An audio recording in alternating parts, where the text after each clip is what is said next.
सदन में हम लोग की कोई बात नहीं सुनी जा रही है। हम लोग जो चीज मांग कर रहे हैं, कुछ भी बात कर रहे हैं, सबसे ज्यादा जरूरी हमारे विधानसभा में जो एक सड़क की मैं बात कर रहा हूँ, 2-3 सड़क ऐसी है हमारी विधानसभा में। हमने डीएम साहब से पिछली बैठक में भी कहा था, जब बरसात में ये बैठक हुई थी ताकि, तो मैंने कहा था कि एक सड़क बनवाने की बात सुनछा से लेके भाई वो करंजा करम मार्केट तक की मैंने बात कही थी। मैं डीएम साहब से कहा, डीएम साहब कहे कि बन जाएगी। आज फिर मैंने वही शब्द मैंने डीएम साहब से कहा, मैं निवेदन करके कहा कि सर वो सड़क बनी और फिर उसी दिशा में फिर पहुंच गई। तो डीएम साहब ने मुझे आश्वासन दिया कि मैं एक टीम गठित करता हूं। ये तो केवल समझ लीजिए टीम गठित करने की केवल लिपा पोती है, ये सरकार कुछ नहीं कराना चाहती। कितने साल से कह रहे हैं आप इस सड़क की? इस सड़क के लिए मैं 2020 से कह रहा हूँ, 2020 से उस सड़क के लिए मैं बात कर रहा हूं, लेकिन आज तक वो सड़क सुधरी नहीं। ये भारतीय जनता भी नहीं सुनी जा रही है। ये भारतीय जनता पार्टी के लोग हैं और झूठ बोलने के मशीन है, इसलिए जौनपुर में कोई ऐसा विकास कार्य क्या नहीं। ये माना जाए कि दिशा की बैठक दिशाहीन हो गई है? दिशा की बैठक केवल दिशा में ही रह गई और केवल कागज में रह गई, कोई विकास नहीं हो रहा। रमेश मिश्रा जी कहते हैं कि सभी विधायक खाली रो रहे हैं, बहानेबाजी कर रहे हैं, विकास नहीं हो अब रहा। अच्छा, वो विधायक जी कह रहे हैं, रो रहे हैं, तो फिर क्यों वो अपनी मांग कर रहे थे कि मेरी ये 4-5 सड़क है, इसको भी उसी में वो करा दिया जाए?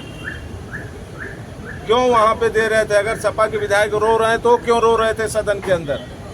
उनको भी तो नहीं रोना चाहिए। तो वो भी कहते कि नहीं मेरे यहाँ पूरा विकास हो गया, कोई जरूरत नहीं है सड़क की। सपा के लोग मेहनत नहीं करते और सपा के लोग जितनी मेहनत करते हैं, सोते रहते हैं सपा के लोग, वो तो जान ही रहे हैं वो कितना क्या कर रहे हैं। 2 मुद्दे आप उठाने वाले, उनके तरह के सपा के लोग नहीं है ना, डांस वांस कहीं नहीं कर रहे हैं सपा के लोग। दो मुद्दे आप उठाने वाले थे, बिजली के जो तार हैं जिससे शॉर्ट सर्किट। जिस मुद्दे की मैंने बात की, बिजली की बात उठाने की मैंने बात की, तो डीएम साहब और हमारे अध्यक्ष जी ने कह दिया कि कल वो बैठक है, उस पर कल चर्चा की जाएगी। रागिनी सोनकर कह रहे हैं जब तक अखिलेश यादव सरकार नहीं आएगी विकास नहीं होगा। ये तो सही बात है, हमारी विधायक जो कह रहे हैं हम भी कह रहे हैं, जब तक पीडीए सरकार नहीं आएगी तब तक कोई विकास नहीं होगा। विधायकों की नहीं सुनी जा रही है क्या? विधायकों की कुछ नहीं सुनी जा रही है। आप दिशा की बैठक में कुछ नहीं। अभी देखिए, अभी हमारे मुख्यमंत्री जी ने बोला था सभी विधायकों को 5-5 करोड़ रुपए दिया जाएगा, लेकिन हम लोग के साथ दुर्व्यवहार किया गया। सत्ता पक्ष को 5 करोड़ दिया गया तो विपक्ष वालों को 1 करोड़ दिया गया।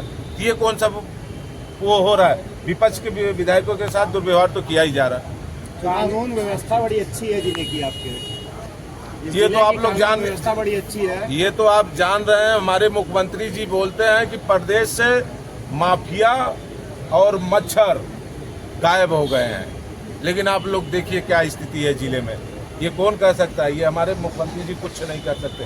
मुख्यमंत्री जी केवल झूठ बोलने का काम करते हैं और यहाँ का जिला प्रशासन भी उसी तरह काम कर रहा है। बाबा जी तो कह रहे हैं कि सपा सिर्फ भ्रम फैला रही है। कहाँ भ्रम फैला रही है? आप लोग जान रहे हैं। आप देखिए हकीकत क्या है, धरातल पे जाके देखिए आप लोग क्या है। जनता इस बार परिवर्तन ला रही है।